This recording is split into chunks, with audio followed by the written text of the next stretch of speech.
time for you to unmute, but we're going to go through the presentation. We have our team on the call to assist with this orientation, and we will introduce them, and we'll have time for questions.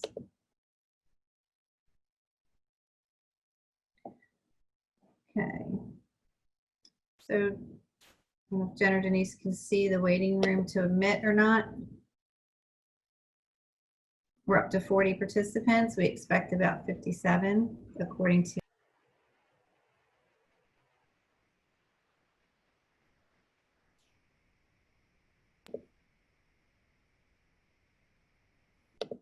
All right, so we will continue to admit people as they come in. So, but we're going to get started. I value your time, and I know that we allotted 2 hours. We won't be spending 2 hours unless you want to stay on with us and ask questions, but the orientation shouldn't take that long. But we did allow enough time just in case. And we're excited that you have been able to join us today. We will offer a second orientation on August 6th, and this is being recorded today. Okay, so if we have a chat box, and I'm sure most of your trainers have been doing a lot of virtual meetings, you'll know the chat boxes where you can certainly, we have Leanne Smedley will be part of our team, will be addressing the chat box, and we will have everyone answering questions as often as we can. And Denise will admit folks that are coming in, and just keep yourself muted as the background noise is distracting. And then we certainly use the chat box, and we will have time for you to unmute and discuss more fully. So good morning again, and thanks for joining us. All right. So we're very grateful to be able to transition and still offer MSCCA's conference. Not exactly by the sea.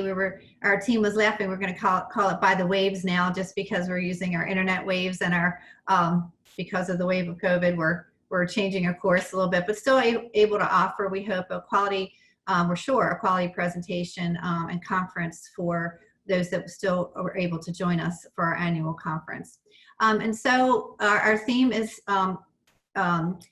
celebrating diversity. So I just want to we'll be talking more about that at the end, but we do want you to know that that is something that should be incorporated as we've looked at MSD and working with them in partnership to be sure that we address what the expectations are for a virtual conference, that we want to be sure that that is still emanated and expressed throughout our sessions. And so we'll have a little bit, we'll have a little logo and a little information on every presentation area that has that, but as you work towards your sessions, many of those are geared towards this and were chosen for that purpose, but we want you to remember to keep that in mind as part of our conference theme.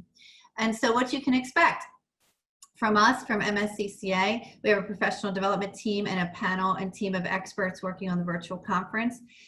We will be communicating as we do through our Cvent platform and emails, and also due to the fact that there's a lot with communication and there's some spam issues and links and such, we are also using our constant contacts communication, where we are utilize all the emails that are in our Cvent registration and put those into the constant contacts, which are people are used to getting those emails from us and may have more less apt to go to a spam, but please remember to check, we remind people to check their spam. We also use our social media platform, which has close to 3,000 followers, to communicate along with, to the registrants, along with people that potentially might want to register.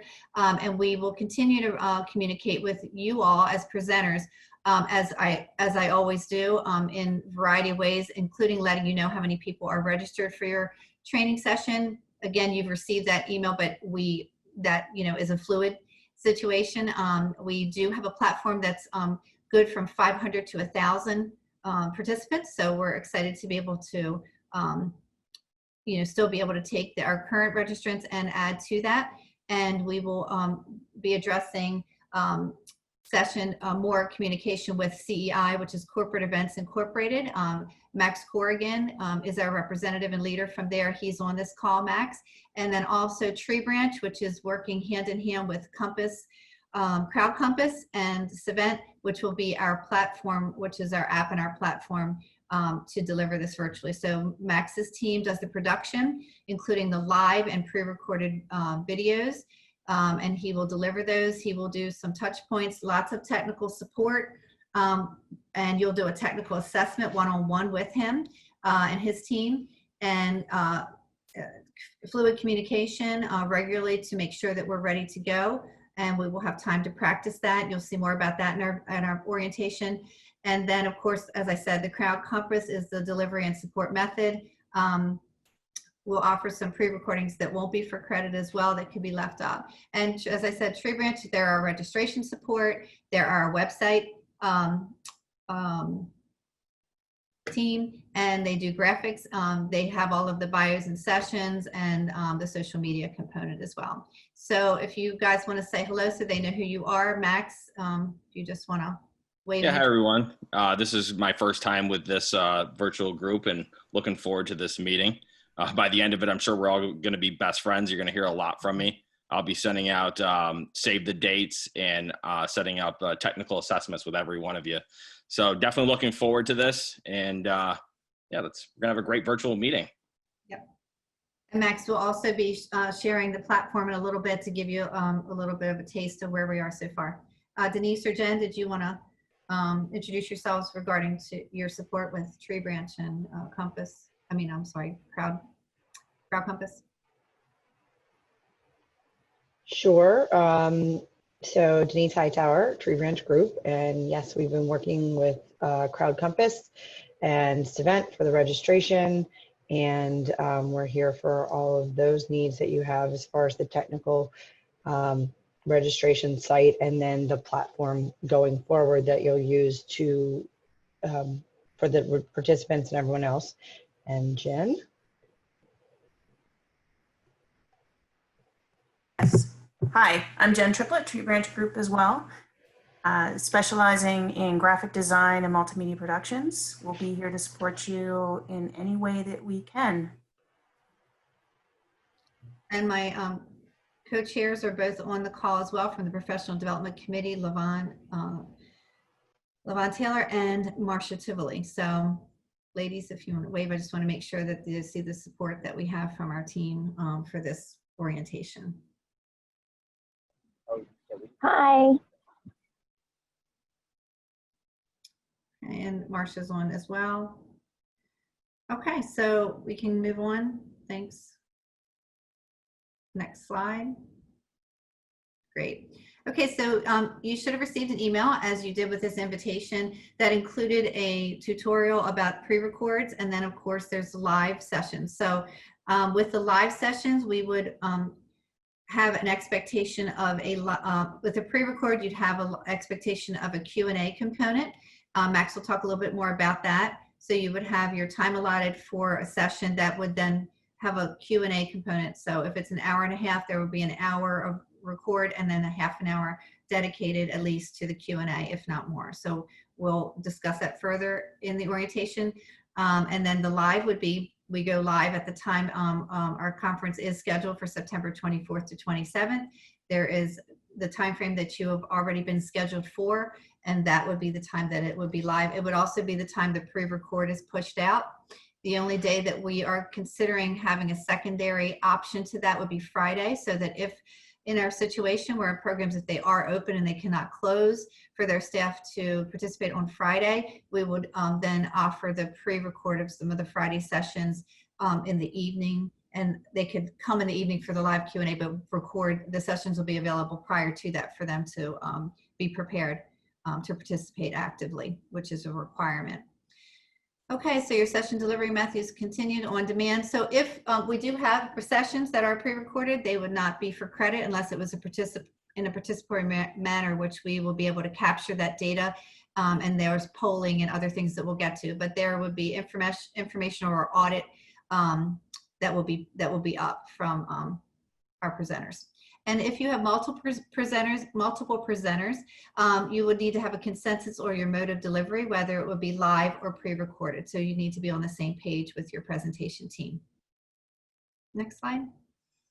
Okay, so assessments and outcomes. The state has a requirement of assessment, and so we've been working closely with MSDE, trying to determine what is the best course of action, and we want to make sure that we have assessments that are related to the actual training that you're experiencing. So we do have other components that are making sure that you're engaged and active, like polling and surveys and chat boxes will be facilitated, but we also we'll be asking presenters to come up with a few questions that are related to your individual session that we then have put together, Max and Jennifer and our team, that we can put those questions out electronically. They'll be part of what you submit to us, and that will make sure that those outcomes are then shared with you, and so that we can make sure it's related to the learning outcomes and expectations that you have. Presenters provide the assessment by August 20th. We're really pre-recorded, of course, but also the live information, for example, your PowerPoints, materials that you want to be disseminated. We would like to have those as well by August 20th. And Max will talk a little bit more about that as we move through the orientation. And those, for example, the questions that you provide to us, they could be multiple choice, they could be true and false, they could be short answer.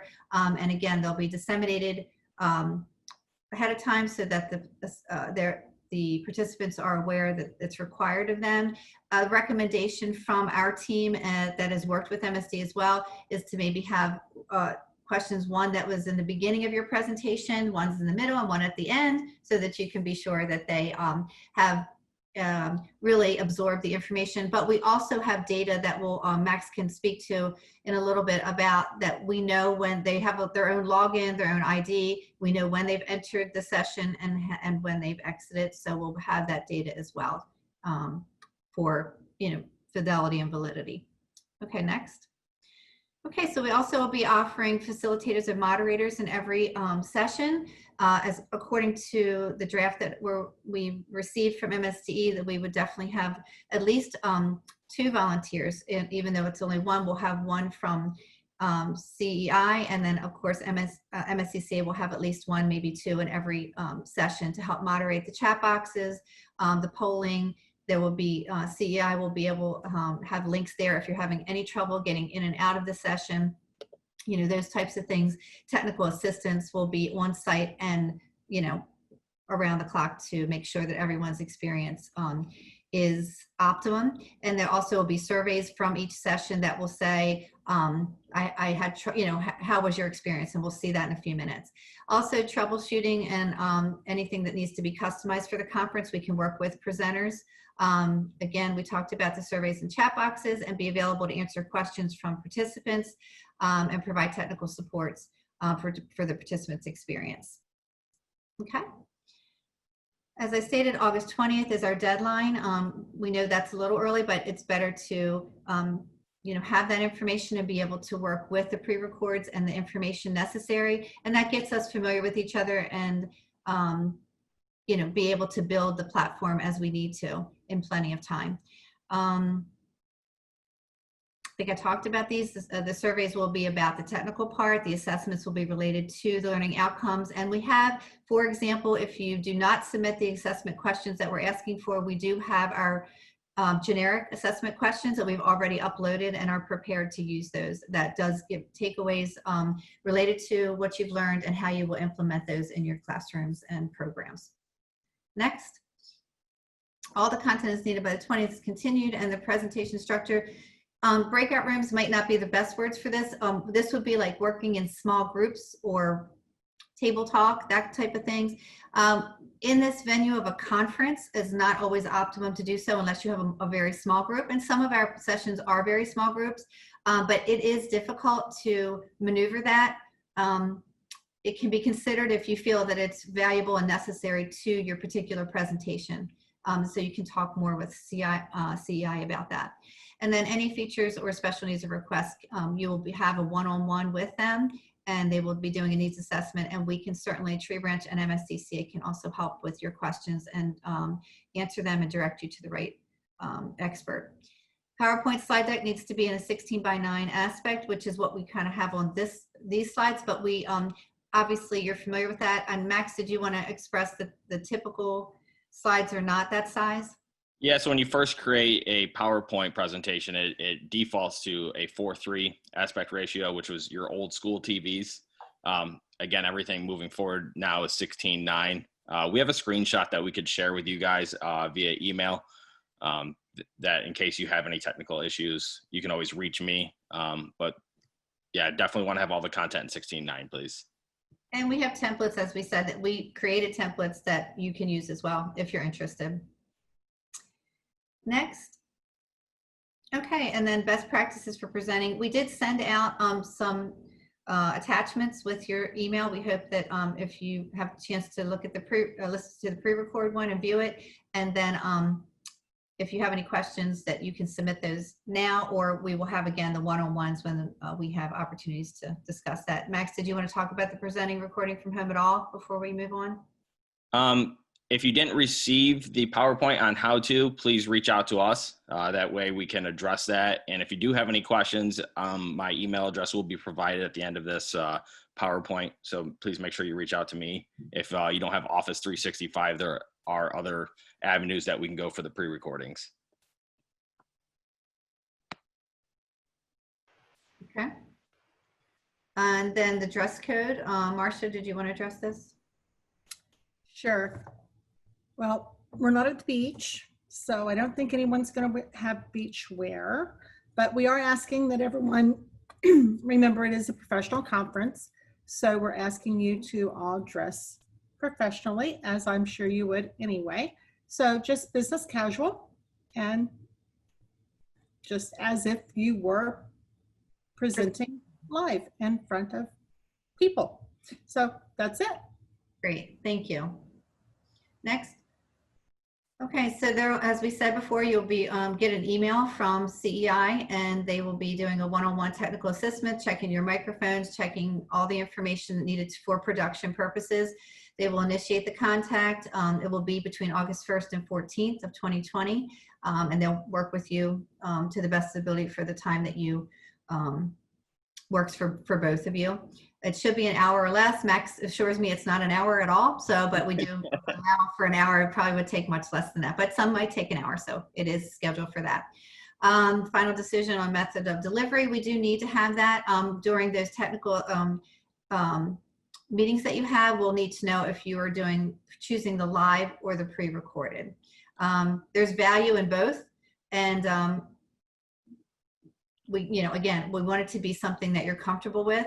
So if you're pre-recording, obviously there's ways of, any less mistakes or, things that could go wrong.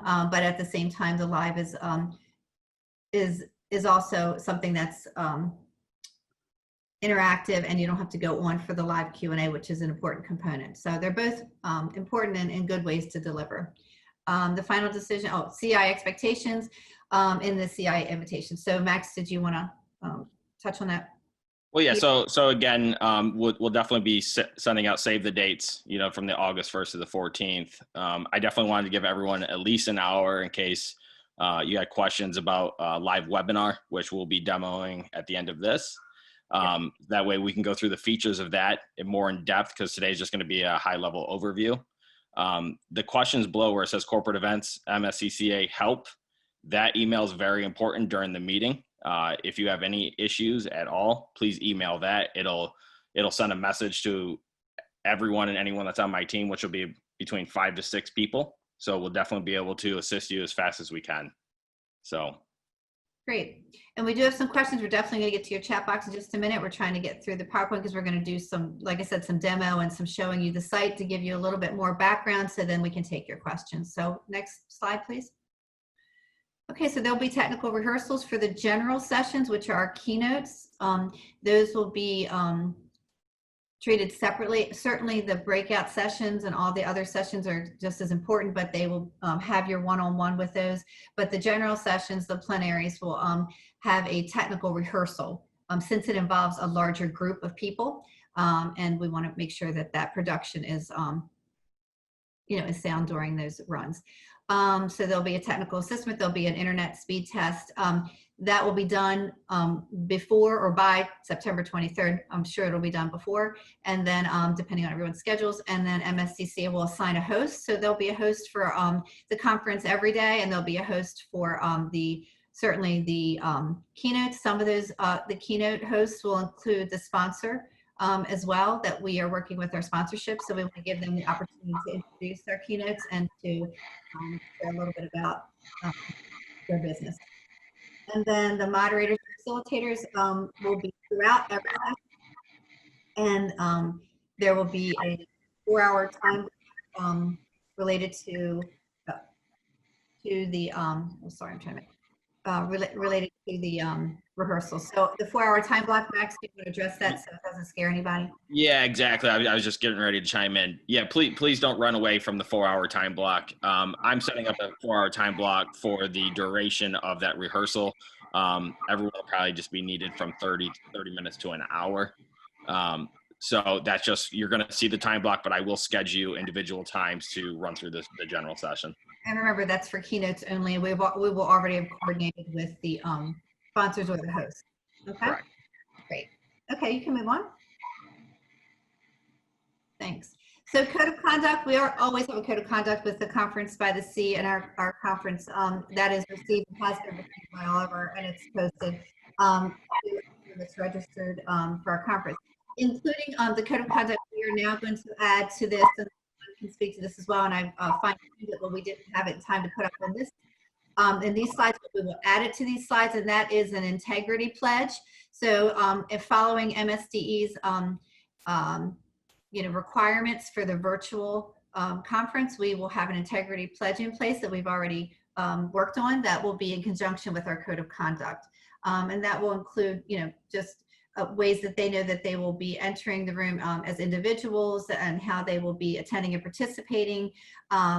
They will be provided with the links and check-in buttons, the polling, things, their active participation will be a part of that pledge, and the tech support, learning outcomes and assessments, that kind of thing. So we're aware of that, and we will build that in, and everyone will have to sign off with just, I acknowledge and understand the integrity pledge and the code of conduct. And then surveys, Max will be providing, CEI will be providing surveys separate from assessments, to be clear. Assessments are related to the specific training involved, and the surveys will be about sort of how was the information received, how was the platform easy to use. So this will be giving us good information right off the bat as to how we're doing and what anything that we would need to tweak, which we don't foresee happening, but good to know and good to have. Do you want to address the surveys at all, Max, before we move on? No, I mean, they're basically self-explanatory. We just want to capture the analytics to make sure that everyone's experiencing a good time on the platform. We'll capture that data at the end of the day for each day of the event. So that way we make sure everything is being received accordingly. Great. Okay. So just so you know, for the certificates, obviously MSCCA is the approved host and runs this conference. And so our certificates will be the responsibility of our staff and our professional development team and subcommittee. We have a credit subcommittee that includes outside experts as well. And so as we asked early in the presentation today, that we asked for those questions from the presenters, it has not been required for us to have assessment previously. We do have the MSCCA always provides the assessment for each session. It's more generic. It's for our own information and to share with every presenter to see, how they did and where the learning outcomes, what that looks like for them. But with regard to the virtual conference, we're connecting this more with the integrity piece. And so it will be something that is required. The questions from you are not required as presented, but we're asking you to provide those because obviously you are the trainer. So we would like to have those questions in order to connect the dots and make sure that it's an enriching, engaging experience and that the outcomes are what you want them to be. So the certificates will not be given at the time of the session. They will not be given until after we have all the analytics and the conference is closed. So after September 27th, then we give ourselves a 2-week time period, 10 days or less is the goal to and to get those out. If someone were to need those more quickly due to their credentialing due dates, we will be working to make sure that we've addressed that in the communication prior to the start of the conference, so we know what we have to do. Oops, can you go back? Sorry, Jen, I missed on. So we will be getting the data of when they were timestamped and got into the session. So it's not just about the assessment component or just the surveys or the overall evaluations. It'll be about the technology and the participation with networking with each other and with exhibitors. And then the conclusion, as I said, those will be emailed as a PDF, and there will be some accountability measures with that as well. And I'm going to retouch on this, but this is a big part, and we're going to need the speaker's help on this. That way you guys are addressing the attendees, right before you start, because the only way we're going to be able to do the proof of participation is you'll ask the attendees, please step back into the platform, enter a question into the survey that creates a timestamp. And then at the end of the presentation, we're going to ask you to go have the attendee go back and fill out a survey again.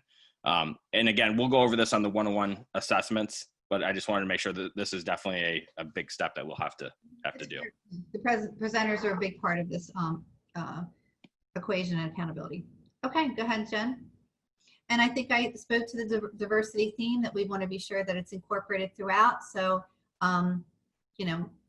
please keep that in mind during your presentation. And it will be, as I said, we will have a little bit of our information before each presentation to keep that theme going. Next. Timing of the sessions would include the pre-recorded versus live. It's certainly 30 minutes before the live. Max will have you come on. Max, do you want to address this, that the live Q&A, when they would need to come on and the maximum? Yeah, so this is really important as well. Just because you're speaking at 2 doesn't mean I need you to log in at 2. I need you to log in at 1:30. That way we can check that your content is correct. Make sure that you still remember everything that we went over on your one-on-one assessment, of the live webinar. And then I'll have a technician in the room, 30 minutes before your event, and then they'll make sure that you're comfortable. So it's very important that you guys are, and I'll be sending out time blocks to. If you're speaking from 2 to 3, you'll get a time block from 1:30 to 3. So, and that doesn't matter if it's live or pre-recorded. It would be both that you would need. That is correct. The timekeeper, that'll be your facilitator that's in the room. They'll be able to keep track of. We don't want you to run over too much. I believe there's only a few minutes in between certain sessions, so we're going to try to keep you tight knit as possible. And then obviously we're going to want to wait for the Q&A till the end. But the polling will be going, like all the chat box will still be going, but it's best practice is to wait to do the Q&A if possible until the end. And Yep. You'll again be flagged for the timekeeping. Okay, great. Next. Okay, so the features in the breakout, meaning our, not the general sessions, but the breakout sessions will include, there'll be preset for participants. So Max, if you want to address this, the audio and video will be off. Presenters have the option to open participant, so you have the option to do that, and then ask for the presentation to preload on the platform. No need to share the screen, and you have the option to open chat. So Max, do you just want to briefly recap that? Yeah, we're getting close. I think it'll help once we get on there on the live webinar. We'll be able to show you these features, but we're going to try to preset it so that way the attendees will only be able to hear and see the presenters. We'll be able to give you that option towards the end for the Q&A. If you want to allow them to see everyone, say you had a small group, that might be a good idea. So that way everyone has a visual communication. Or you could just open up the chat box. And again, we're going to go over these features here at the end of this presentation. So he can show you. Okay. We're going to get to your questions in the chat box too. Go ahead. Next, Jen. Okay, and the conference experience as a whole is different. It's a whole different interface. And the platform will launch a variety of deliveries. They'll share screenshots and examples.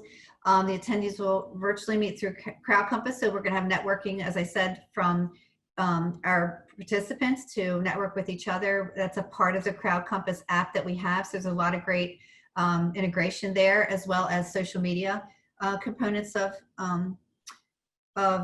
networking. Along with exhibitors.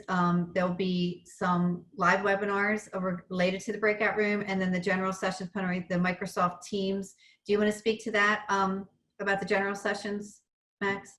Yeah, so we use Microsoft Teams. It's easier to facilitate. Obviously, we're not going to have large groups on there, so we're going to send you out a hold the date through Microsoft Teams for your technical assessment and for the live broadcast of the day. At any of the breakout rooms, you'll be receiving a invite from Live Webinar. So it's just the two different streaming services that we'll be using to facilitate your guys' virtual event. Great. And then the tutorial and support. So we will offer a tutorial for all the participants that are registered and support for them as well. So Max, there is like a webinar that they will be able to attend to understand the delivery of this and what the expectation is. Yeah, and on the Crowd Compass platform, there'll be a couple YouTube videos on how to ask Q&As, basically, you know, a help area. So if they ever have any questions, they need to revisit something, I'll show you when we get in there. Yep, and Jen and Denise are also able to help with that, that Crowd Compass aspect. Next. Okay, so production delivery, Tree Branch will be helping us with that. And we can do promos. Again, we just got a promo today from our keynote speaker on Saturday, who is Sonia Manzano, that used to play Maria on Sesame Street, one of the most diverse, award-winning TV shows that really nails diversity and has always done that. So we're celebrating their birthday, which they celebrated 50 years, and MSCCA's as well in 35 years. But she is still participating, and she did a little promo for us. So if you have would like to participate in that way and do a promo about your particular session, we're happy to also do that. So it's exciting to be able to offer this, and we will be open. I wanted to make sure I express this as well. September 14th to October 14th. So that the sessions will run as scheduled and pre-recorded as well, but we will offer the opportunity to be in and out of the platform at those times to engage with each other and networking opportunities with our exhibitors to promote, you know, our presenters and our keynotes, including our breakout sessions. So we also will be able to generate excitement and engage through Facebook, Instagram, Twitter, and LinkedIn. And we encourage participants to help spread the word about their conference engagement and their participation. Next. Next. Hold on a second. My computer seems to be. Sorry, we're frozen. There we go. It's like it's been too long. And then both corporate events and Tree Branch will discuss and view the Crowd Compass Navigate. We'll get to that in a second. And then site open to the 23rd. As I said, it'll be open from the 14th of September to the 14th of October. And we'll add more as we continue to get more content and information that we are able to share. And the site will remain open, as I said, until October 14th at this point. Next.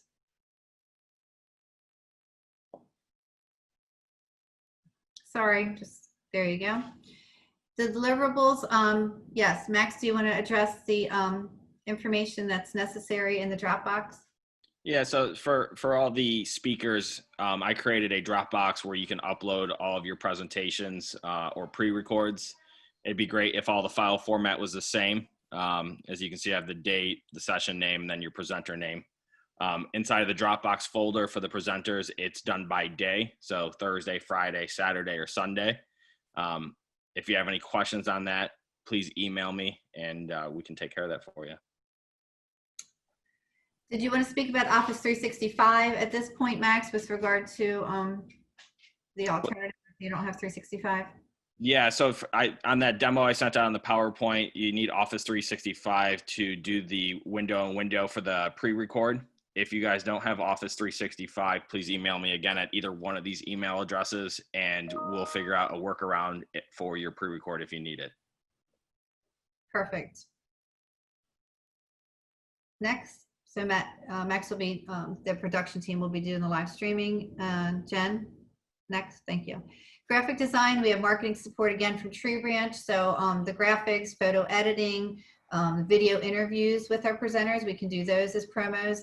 Website development, and then linking for sites, embedding the videos, and then technical support. So we have a great team of experts that are here to provide this virtual digital conference, during this unprecedented situation. So we're glad to be able to still provide this much training and work with our state to do so. Next, and that's my information. Most of you know who I am, and I will be contacting you regularly, and you can always reach out to me and I will get the answer for you and connect you with the right people. So we'll go to, would it be okay, let Max go ahead and do the demo, and then I'll get to your questions. We still have plenty of time, so hang in there. We're at 11:36. Appreciate it. And we're going to move on to let Max do his thing, and then I will.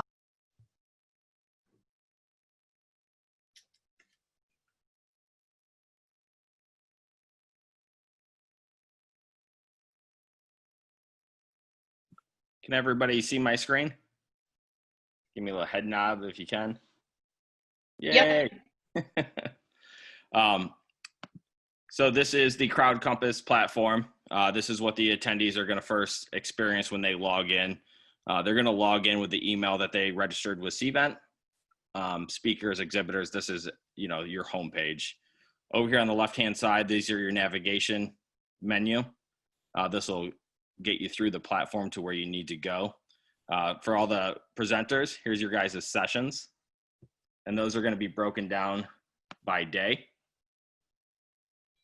So you can see we have the timings, the session names, and then inside those, there'll be the supporting documentation, I believe, that you provided.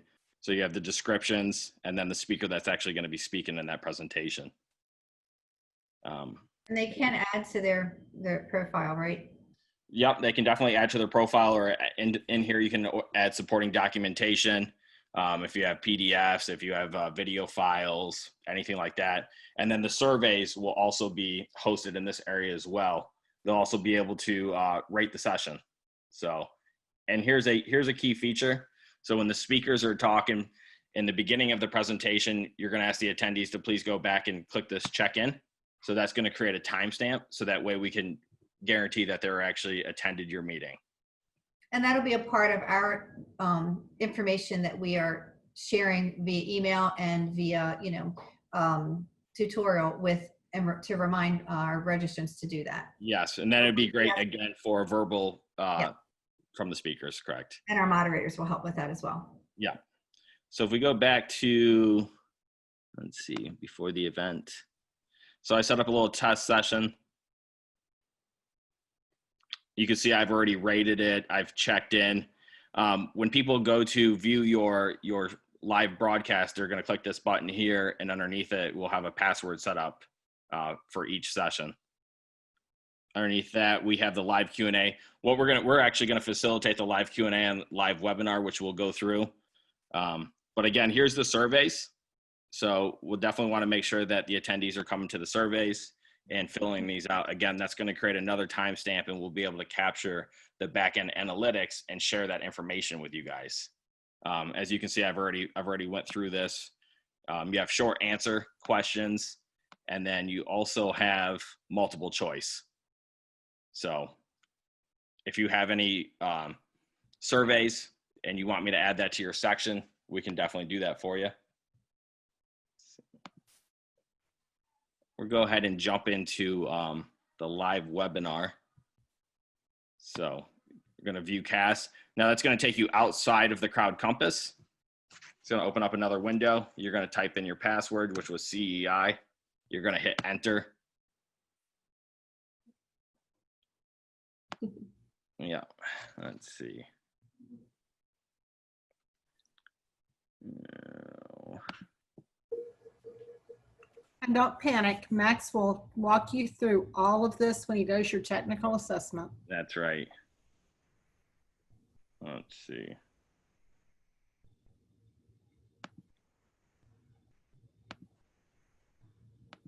I'm going to have to open this. For some reason, Firefox keeps crashing on me.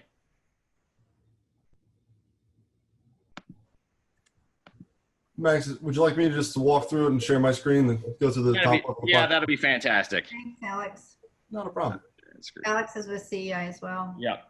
Good Alex, morning. I think we're still in the morning and sneaking in there. So if you don't mind, I'm going to share my screen here and make sure everybody can see it as we walk through what the platform looks like. Now, hopefully it's popped up on your screen. If you don't mind, give me that friendly head nod to let me know if you're able to see. Perfect. I see a couple thumbs up there. Thank you very much. So please don't be too worried about the video you see of myself in a couple of different feeds, as that upward angle may not be as flattering as some of the other ones, but we want to show you what this platform looks like. What we're able to do inside of it is you're currently looking at what the host and presenter view will see. So just like in the Zoom call, you have on the right, you can see your video of who's speaking. We can see who's participating. And there's a chat feature that we can turn on and off. What we've already done and what Max was speaking about earlier is we've loaded the PowerPoint into the platform so that we can have these in here and you can control it by hitting a next slide. And it will automatically go between your different slides in here that you're controlling to your webinar.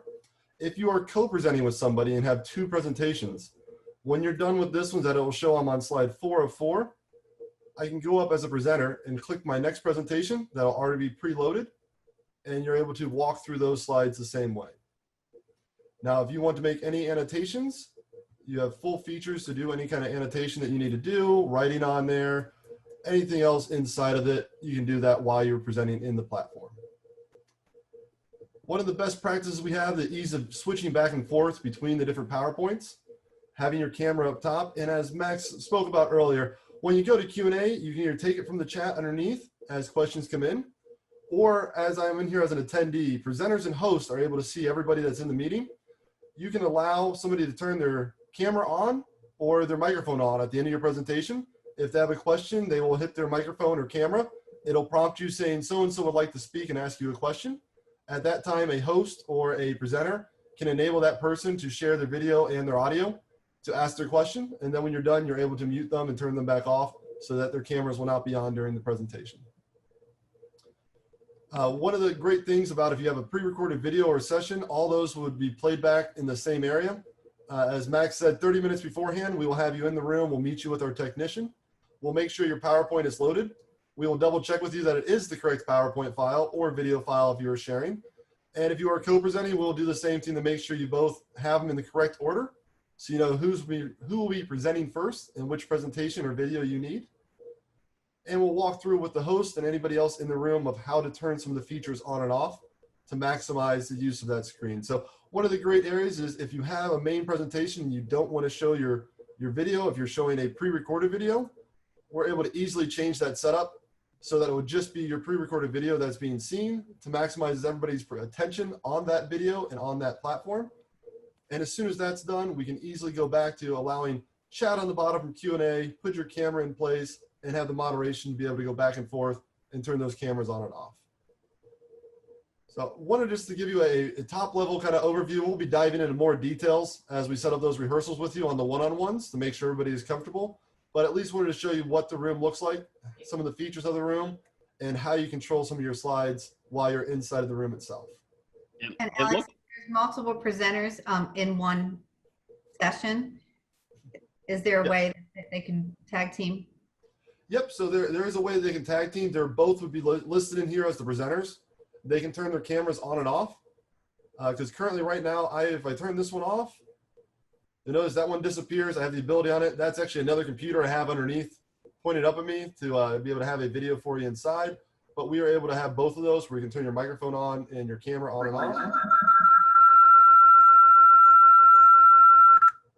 And that's why you don't put 2 computers next to each other. Apologize for the noise as you hear those going back and forth. But we are able to control the different audio with the presentations as you go back and forth. We're also able to control which video you're seeing. So if there are multiple video files or people speaking with their cameras on, you can switch the views up here to be one camera, or as a presenter, you can scroll through, or you can set up a gallery view, kind of just like you do in Zoom to see everybody who's speaking. Right. It gives you a lot of flexibility in this platform.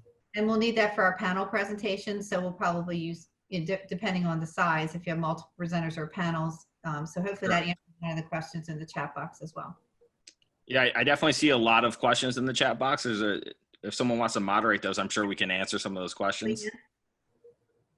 Sure. Yeah, I can help with that. Are we ready to do that now, or did we have additional Alex tutorial? Yeah, Alex or Well, I think while we're in this area, if there's any questions about the live webinar, we can go ahead and answer those. If not, we'll jump back into the platform. Live webinar. There was a question regarding, how to presenters present together? Is it like Zoom? So I think we've gone through that, especially if they're presenting live. But if they're pre-recording a presentation, it would look a little differently. They would have to, we would have to give them some options to how they can do that as a team on a pre-recorded. Yeah, so if it's pre-recorded inside of here, again, most likely we'll have it set up that you would be in more of a this view so that they're not looking at your camera also. So we'd have cameras off as a pre-record. We would start the first pre-record at the beginning of the session. And if it's 2 pre-records back to back and then taking live questions, we do 1 video, we'd show the next video, just transition over to that video. And then when both of those videos are done, we would switch back to this different view that would allow the presenters to turn their cameras on to have interaction with the chat and still see the presentations if they need to on any slides, the touch points or anything on that side of it. So if you're pre-recorded, we're able to put your video in here for the pre-record, have that be, which will be a large item that plays back during it. We'll get rid of the video feature on the side to keep from distracting. And then when it's done, we can go back and have the slides up here for your reference if somebody has a question about a particular slide during your presentation. And then we also have the video feed that we can turn back on so they can hear and see you. And there's a question regarding for live presentations, can someone embed a video into their PowerPoint and would it play correctly?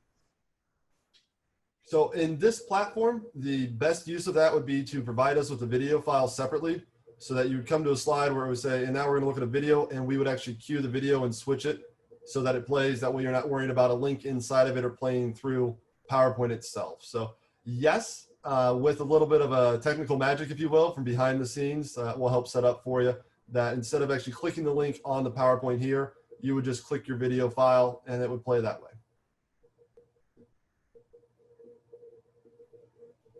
Is there a demo? Go ahead, Leanne. I was going to say, I think we went through the questions specific to presenting within the platform. There's obviously a lot more questions that we will definitely get to because we do have time.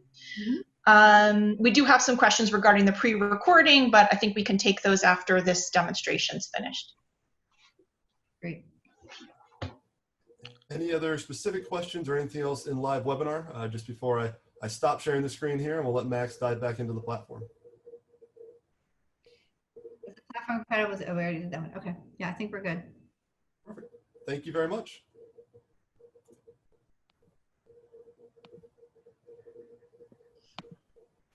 Max?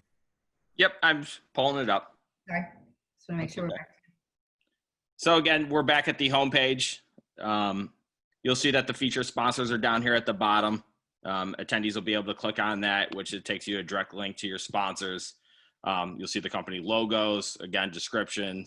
We're able to set surveys and then their information and maybe some documents. Again, those documents I was telling you about, we could set them up for you as speakers as well. So if you have any supporting documentation that you might want, you'll be able to set that up on your sessions as well. And to speak to sponsors, we have an additional sponsor we're waiting on a logo for, so we can upload everything into there. So MHE, Maryland Health Exchange, so we'll add them.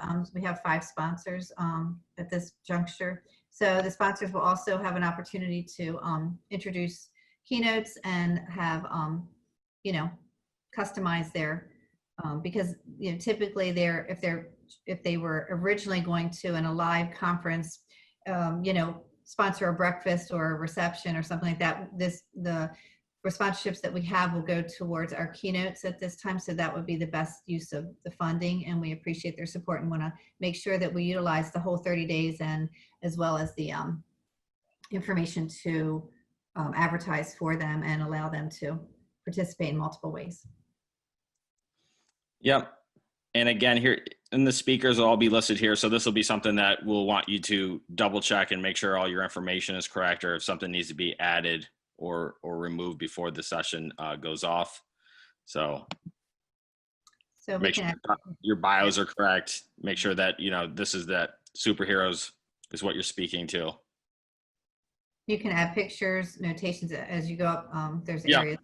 continue And also that. right here where it says login, you'll be able to set your own profile. So you can upload your own picture. You can put in your contact information, company information, your LinkedIn, Facebook, any supporting documentations like that. So that's all personalized to your own profile. People are able to make notes on your information in case they like something in your bio. They could write themselves a note and then revisit that area later. They'll have the ability to go to the exhibitors. Exhibitors are by name as well. Activity feed. Activity feed's cool. You'll be able to upload comments. You'll be able to like things. So is there any questions on the platform that I might be able to address?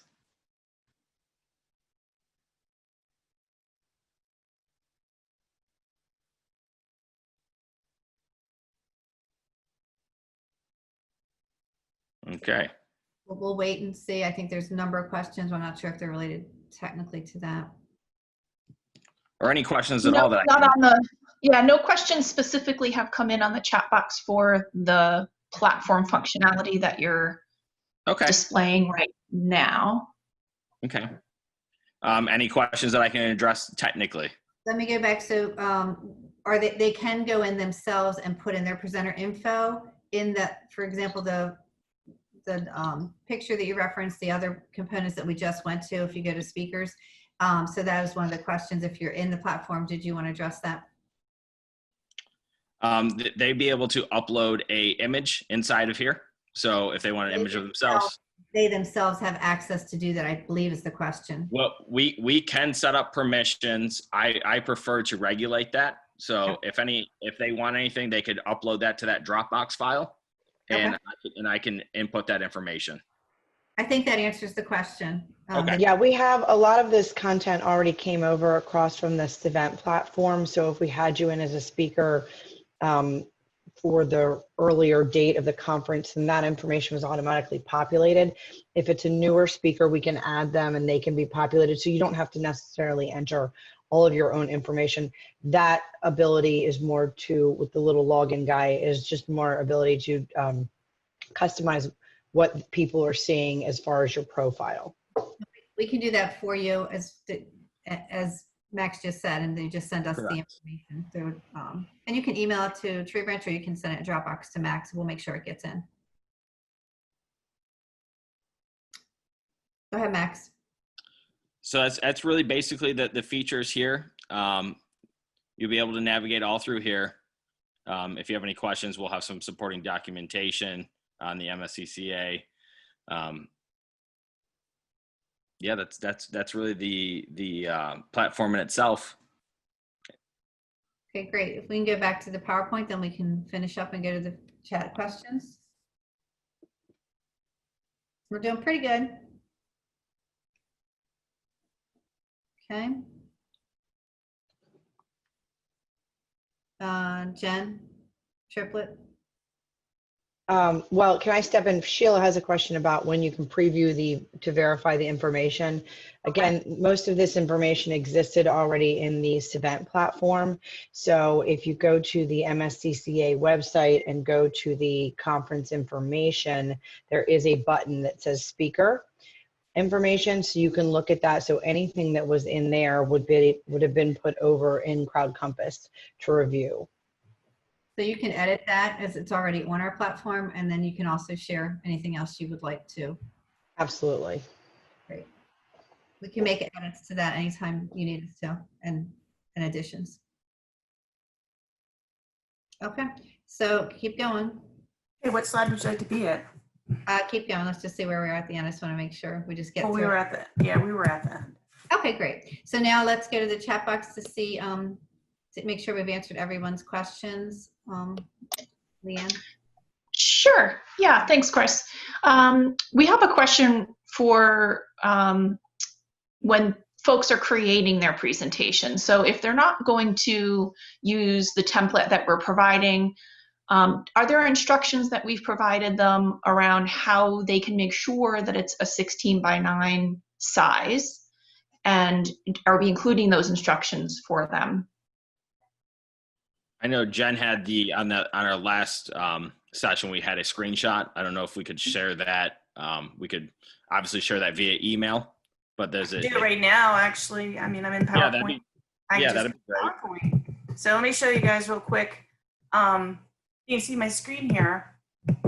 You would go Yep. into design, and then where you see slide size, you would just make sure it's this 16:9 as opposed to the 4:3.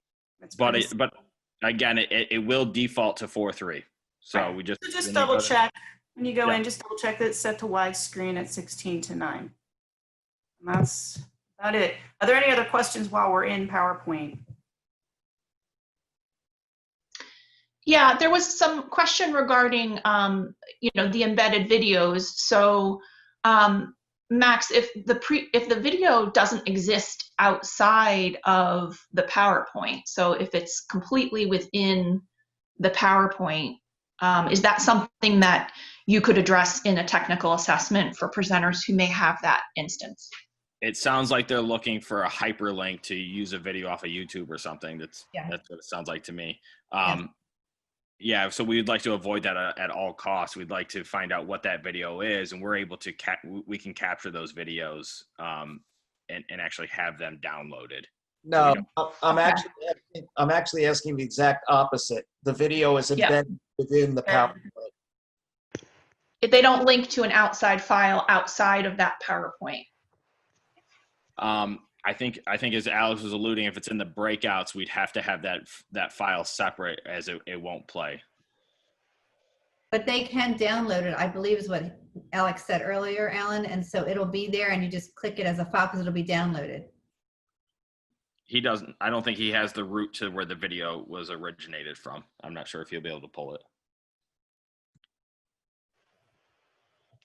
That's the question, or whether I can save an embedded video from PowerPoint. Alex, do you have anything to add to that? Actually, don't mind, I'll jump in on that one. So if it is already in the PowerPoint itself and it's embedded inside of it, you should be able to right click on it and you can save the file outside of PowerPoint.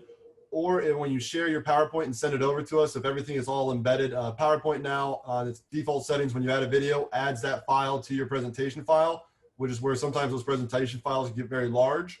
As long as it is in the presentation file when you save it to us, we'll be able to take it out of there for you and have it outside of the PowerPoint itself so you can just click straight through it. So when we go on the one-on-one with you, we'll make sure that that works and show you how it all goes through and pull that video file out for you. Thank you very much. Not a problem. I know we have some questions about the analytics and people going into sessions and I knew that how long they're in it. So I think they were curious about that. Leanne, do you want to touch on that? Because I know there was a couple of them related to. Yeah, some of the presenters were wondering how it is that they will be able to tell if they're losing people. So, can they tell that everyone that started the session may have finished the session? And is that even something that, while they're presenting, that they're going to be worried about? So I think that's could be a couple different answers. So I have this is Jen Nizer. I'm the director of the Office of Child Care for the Maryland State Department of Ed. So I have so my question is that how do you are the presenters going to do check-ins in between? Because I could log in at 12 o'clock and go and wash my clothes and wash my car and come back in 2 hours and click I'm still here at the end, and I did absolutely nothing inside of that. Sorry about my dogs. I did nothing inside that time frame of the presentation. So how do we do random check-ins, and those people that don't check in don't get a certificate? My concern is that we have to have a way to verify that these certificates, the person has really attended these sessions. So that's where I'm. So the check-in feature was just so they initiated and they went into the session. At the end of the session, hopefully inside the surveys, we'll have questions that were part of the PowerPoint. So if they didn't pay attention, they're going to answer those questions incorrectly. That's how we're going to, if you went and washed your car and you didn't know that information, that's kind of how we're going to justify if they were going to attend. And there's Well, and sorry. another aspect is the integrity pledge that we're stating that you are acknowledging, just like sort of with, sites, you acknowledge that you understand that this is what you're expected to do, and then complete those assessments so that the trainer can verify that they were participatory. And also we can see the polling and all of that is part of the analytics that'll come back to us in the chat boxes. Right, but for someone like my presentation, I'm not going to have that. So I'm not going to be polling people as we go through. I mean, we may take questions. I'm just saying that it's not like the way that I usually do mine. I guess we can talk about this offline. The way it's usually done, that keynote piece is not where we do polling and ask questions in the middle and stuff like that. So the survey could be done at the end. So you ran through your whole presentation, then you say, okay, now when you go back to Crowd Compass, under my session, there's a survey. Can you please just answer these 3 short questions? And if you don't do it, you won't be given the credit for it. We need to see that you've completed it at the end of the session. So we would make those at the end, and we can already timestamp when they went in. Also, for the breakout rooms, there is like we're recording here. We plan on recording all the breakout rooms, and that will let you know. We could go back and say, hey, it started out at 300 attendees. By the end of that presentation, there was only 10 people left. What happened? Yeah. So we plan on recording all the breakout sessions. and the keynote, correct? Yeah, we can record all. Yes, everything will be recorded. All of it will be recorded. And to follow up on, there are some questions regarding the assessment questions. So some of the presenters wanted to clarify and confirm that we need them to provide the questions on learning outcomes specific to their content, which is the assessment questions, and also answer keys. Is that what they're providing to the Dropbox link? So it can be done 2 ways. We considered with our team so far, and we'll run this by at our meeting with MSD as well. But the goal is that we would have either an answer key or that the trainer would verify, and they don't have to give us the answer key, but they would verify that that was certified, that it's okay, that the participant can get credit for their session. So it could be either or. Either we can take it and do it, and we're having no problem with that with our team, or if the trainer prefers to do it and just verify with us that they certify that they answer those questions and they believe that they should get credit. Does that make sense? I think so, and if not, I'll keep monitoring the chat box if someone needs further clarification. So there was the timing of the sessions need to be addressed, so we can have a couple questions. Yeah, exactly. So we were talking about the timing and optimally 60 minutes of content, 30 minutes for engagement, and there was clarification as to who that applies to. Yes, so let me just be clear. In the conference that you were going to do live, most of the sessions are an hour and a half unless you're a keynote. The keynote's typically an hour. So and then there's a few that are 2 hours, like for example, the accreditation piece is a 2-hour minimum. So if the requirement is either the 1.5 or 2 hours, then that is what you have to record for, and at least leave 30 minutes, for the Q&A. But that's not to say that in your session, your breakout session, you're still engaging. So you're engaging with polling and surveying. You can still chat within your session. That doesn't mean that the only Q&A will be done after. It's just that is what we're asking to make sure the content, especially if it's pre-recorded, we have to be sure, pre-records have a certain amount of content and then can speak to what we see that comes up for the chat, and they do too. Is that helpful? Or am I missing something?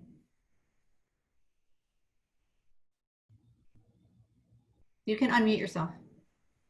Feel free. So if it's an hour and a half presentation, you'll still be interacting during it, but you'll still have 30 minutes dedicated to making sure that there's that engagement of question and answer that you would want to get to. Is that helpful? Mm-hmm. Yep, I think so, but I'll keep monitoring the chat box for any other questions that come up on that. We don't want you to be talking for an hour and a half and have no engagement at all. I mean, there is some embedded engagement, but we want to make sure we're doing our due diligence to what the state is looking at. That is, some type of live question and answer or engagement that they can be more, if you're presenting, it's hard for you to engage at that level. So we're making sure at that level that you have that time to engage. Okay. There was a question regarding the instructions for participants. So Max, you mentioned that there'll be a short tutorial when participants log in to the platform around navigation of the platform. Is there a plan to provide that instruction in Spanish also? Yes, we're working with Tree Branch on that. There'll be instruction in Spanish as well. Great.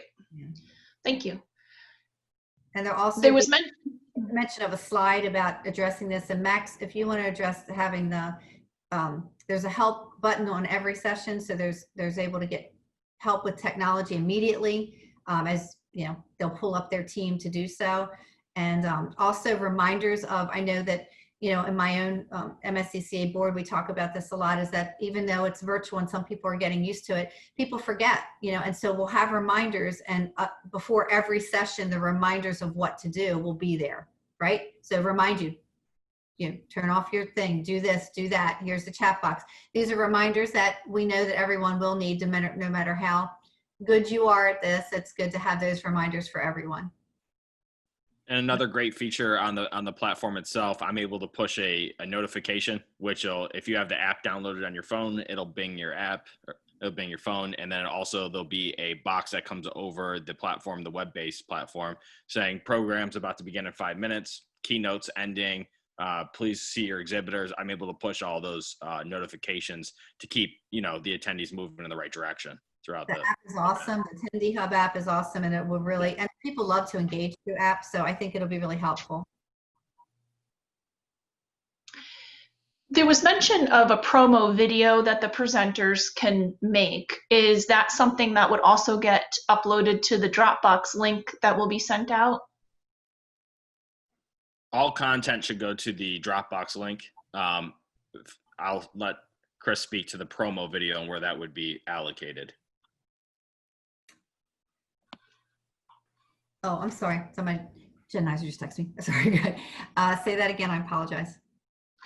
There was in one of the slides, I think it was a Tree Branch slide, there was mention of a promo video. Yes. Or presenters promo videos. Yeah. Where do those get sent?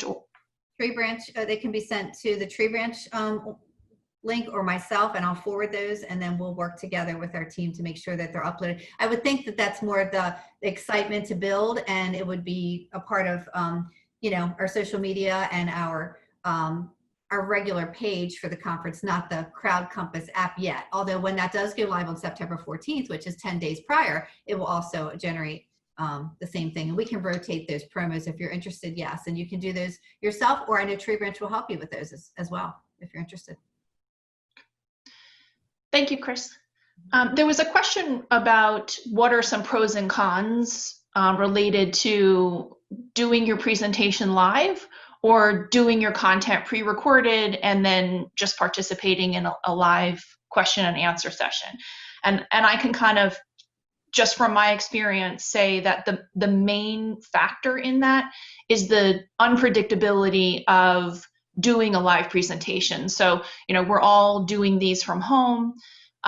You know, there's barking dogs, there's people walking in the background. You have less control over your environment when you're doing it live. So you just have to be prepared that if you did want to do it live, there's some extra precautions that you'll need to take to control your environment. And sometimes things happen, doorbells ring, things like that. And that's all okay. Everybody's used to that happening. But that's the main advantage of a pre-recording, is that you can control exactly what you're saying and what's happening and what noises are there in your recording. You can re-record it as many times as you want until you're happy with it. That's primarily the main advantage of doing pre-recording. But, you know, as you know, some people are better live. Yeah. Some people have, some people have trouble presenting to no one. So, you know, live, Some people do much better in terms of their energy level when they're presenting to an actual audience. So that's just something you can decide for yourself. And when you have your technical assessment with Max, you can just let him know which is your preference, and then he'll walk you through how that is going to be done so that you can get either your content and or your pre-recorded session to him by August 20th. And keep in mind, you know, going live, if you want this to be interactive, I mean, you can't have that pre-recorded. So if you want to engage the audience and, you know, if you want to have polling or Q&A or open it up, you know, obviously that would have to be a live session versus the pre-record. So you don't have that, that interaction piece per se. Now it sounds like some people, you know, that would be fine. They don't have any surveys or anything like that. So it depends on how you want to facilitate your presentation. And there was a video about the pre-recorded versus, and it gives you some of those same type of things. So yes, if we have the live engaging presentation, will attendees have the option, but the platform is technology. Oh, where is it? I'm sorry. Will the attendees be able to speak, ask questions verbally, or do all the interactions occurring via chat box? I think you as a presenter have the option to turn on the video and audio. And we talked about that a little bit, but it's a good question with regard to the size of your program. The size of your session may infer of that. Or Max or Alex, do you want to, is there any limit to that with regard to the size? I mean, I know the plenaries, it's difficult, but, and you know, what is to that question? Yeah, I mean, typically you wouldn't want to open up, you know, to 300 people and see everyone's faces. Alex, there is a raise your hand feature in there, correct?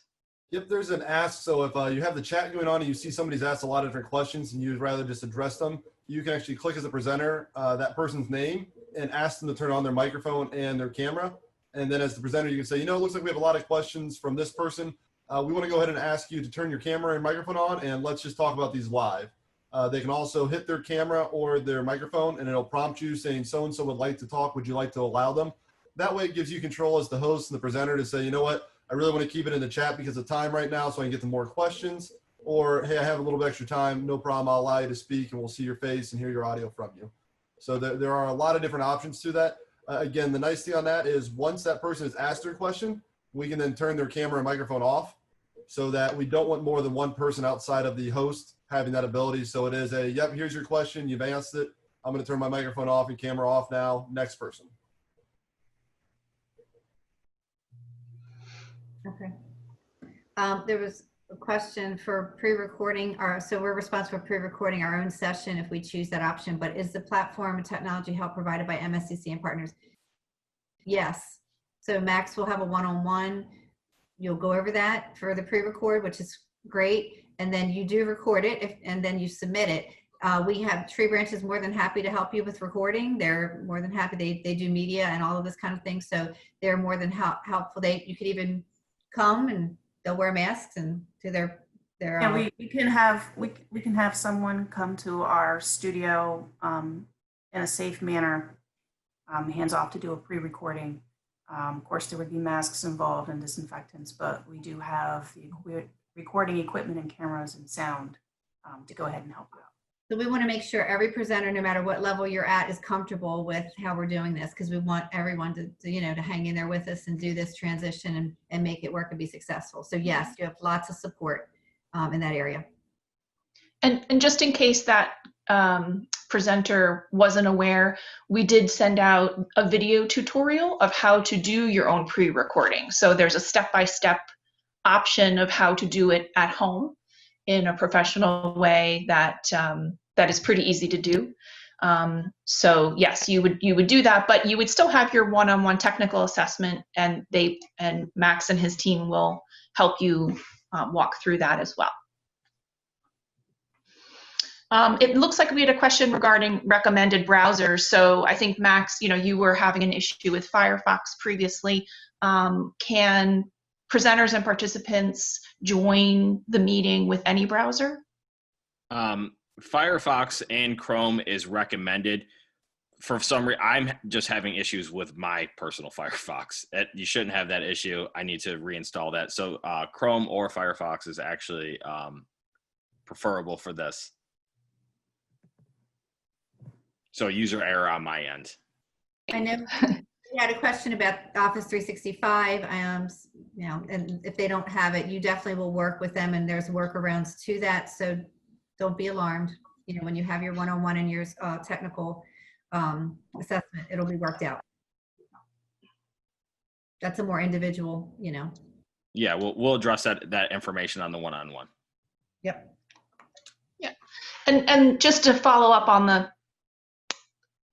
sort of in line with what we were talking about with pre-record, Lacey was wondering, is there a demo site that allows the presenters to go in and practice outside of the one-on-one technical meeting that they have with CEI? And I would just recommend that you view the pre-record presenter help video that was sent out, because you can practice as many times as you would like. You can record yourself at home with your own computer, and it gives you instructions on how to do that. So even if you're not doing a pre-record, even if you choose live, you can still go in and make as many videos as you would like with your, you know, with your own computer and your PowerPoint. So I think that would probably be the way that I would say you can practice.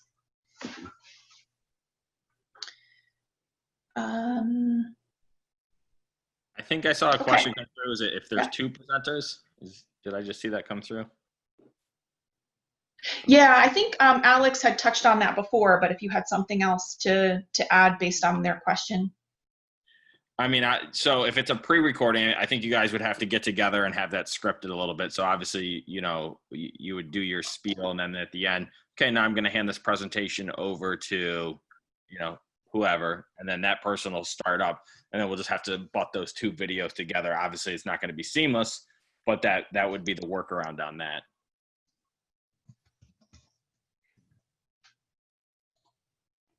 Thank you. For the pre-record, for those that haven't viewed the tutorial that was sent, Max, the pre-record, someone asked, is it just a PowerPoint and the presenter's voice is speaking over it, or is it, can they actually have their camera on and it would be camera and their content? Hopefully everyone received that PowerPoint. It sounds like a lot of people haven't opened it or viewed it. So yes, you will be able to see your presentation and the person speaking at the same time. So it's window in window. And again, that YouTube video is great, and it'll walk you right through all these steps. If you don't have the PowerPoint, or it went to you know, your junk email, please let us know. We'll send you the presentation again. And just to add to that, on that email, if you don't have the Office 365, you might not see that option. That's where it would just allow you to record your audio over your PowerPoint as you're presenting. But as Max mentioned, reach out to us and we'll find another solution for you. So if you need to put your camera with that, we can do that with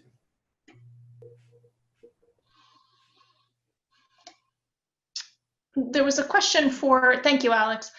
There was a question for the facilitators and moderators of the session. So one of the presenters was asking if whoever is buddying up with them in their session as a facilitator, could they help remind participants to check in, you know, in the chat box, reminding them to check into the session at the beginning and another check at the end. I think that's what was meant by the presenter LB. So I would say that the facilitators and moderators that are working with you in your session, you would be able to determine who's doing what. Potentially some presenters may want to perform some of those functions. Would that be a session by session discussion, Chris, that you think that they would have?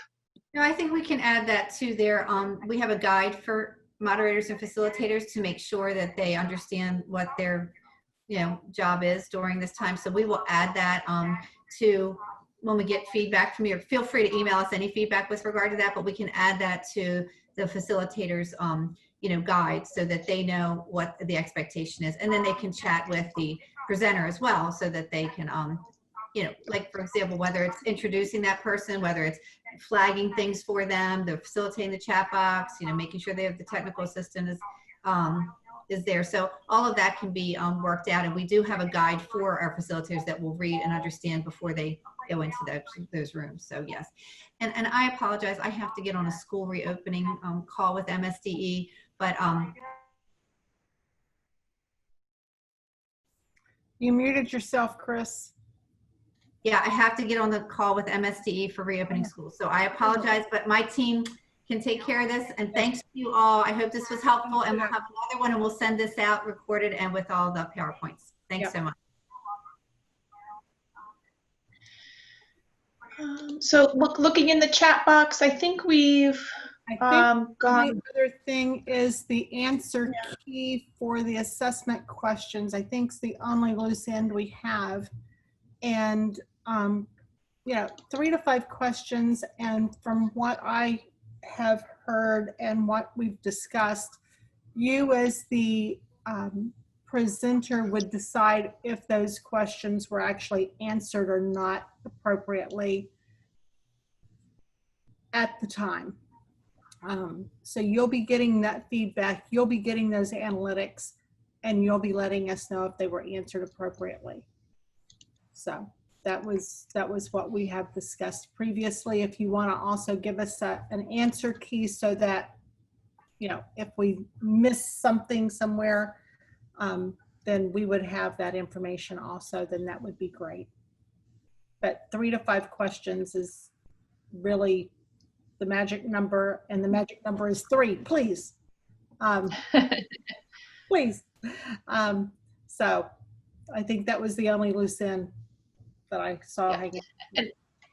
And Marcia, there was a follow-up from Levon. So just in terms of clarifying the timeframes for specifically the breakout presenters, she had a concern regarding the actual presentation, the Q&A, and then the assessment questions. So, you know, I'm not sure if the assessment questions are going to be completed after the hour-and-a-half session, or if those questions should be completed within the hour-and-a-half because they have to get to their next breakout. I thought they were all completed within that hour-and-a-half. Okay. I think that was a question somebody had. Okay. I think it was. I was just asking for somebody else who had posted that in the chat. Like they create their presentation. Their presentation is an hour. They leave 30 minutes for engagement. And then the engagement is going to end with their assessment, correct? Right. But yeah, we've always asked them to include that survey time or that assessment time in their presentation time.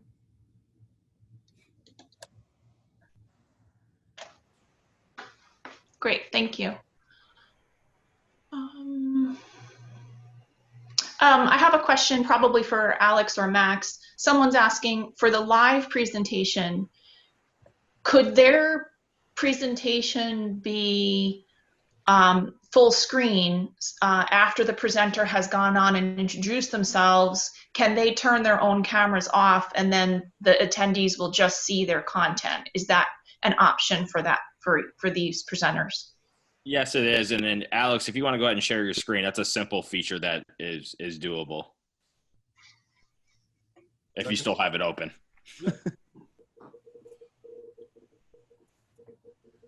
Right, I think he briefly touched on it earlier. The lovely 2-shot of the co-presenter. So you get to see the side of my head and me straight ahead. But if you are co-presenting, this would be the co-presenting look, as you would both be on there with your cameras and your PowerPoint. Now, if we wanted to change this so that what the speakers see, we would go to the full screen here so they're seeing their items. We can also send them a note saying, please enable full screen. And what that does is it does a pop-up to all the attendees, asking them to hit the lovely full screen button, which is going to take us all to full screen. So you can do that in there if you want to introduce it, and you start off with it being in the presentation mode to say, hello, how are you doing? They see your cameras, and then you want to turn your cameras off. We can go straight from there, turn off the chat to it and have it just be presentation, or you can leave the chat on and ask them to full screen. Now, the only thing to note is when you are full screen, the chat, unless they pop it outside and have a separate monitor, will not be accessible, because the chat is inside of this window. You can hit a button that makes the chat pop out just like in Zoom and put it on a second monitor if you have it. but that is the only thing that you need to notice if you are having them go full screen. And just so everyone's clear, you're seeing Alex still because he's inside the Zoom meeting. So. Right. But now they would have a facilitator with them, so the facilitator would still be able to see that chat box, right? Yes, as long because since the facilitator will have it popped out in a separate monitor, so they can have it. If you go full screen, they can pop their chat out and still have that to monitor while Okay. everything is going on. Okay. Hopefully that answered that.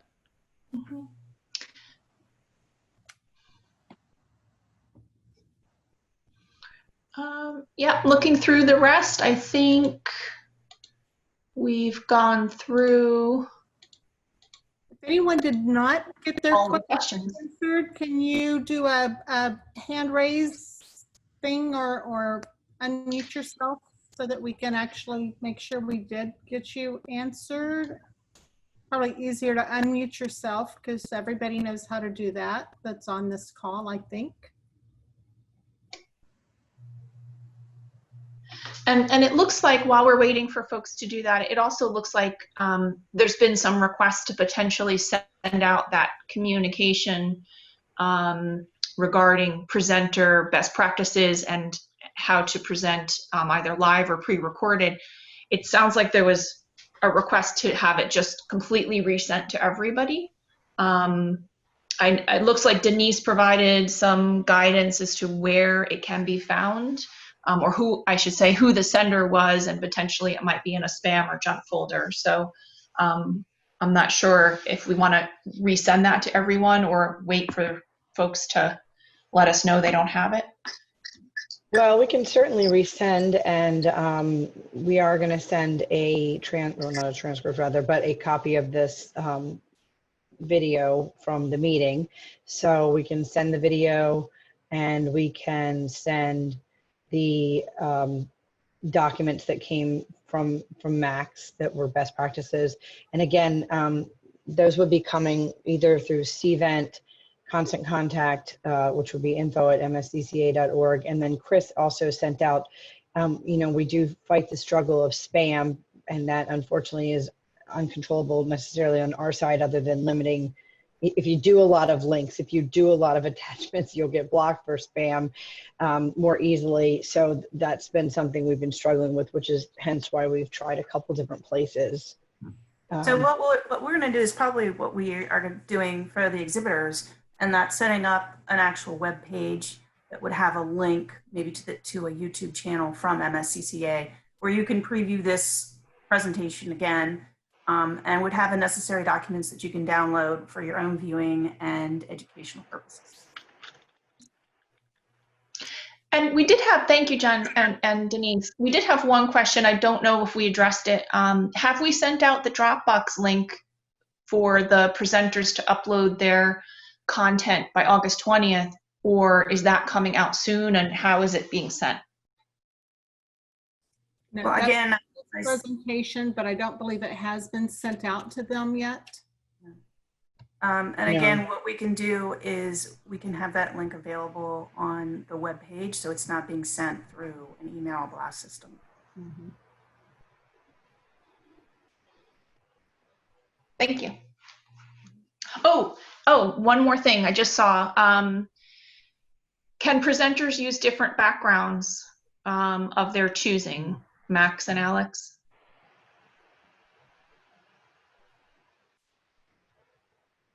Yep. Yes, they can definitely. I know we're going to provide a couple backgrounds. We've worked on a couple different layouts. Tree Branch has a couple generic layouts, but you're more than welcome to use your own background. Because you might want to be at Sesame Street. See, I know I do.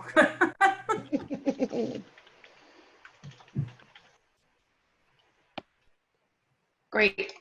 Thank you. And Marcia and team, I think that was all of the questions that we It's a wrap. received. All right. Thank you, everyone. Thank you so much for joining us. We appreciate you being here. And we appreciate you joining us with our conference by the waves, for a play on words. So thank you so much.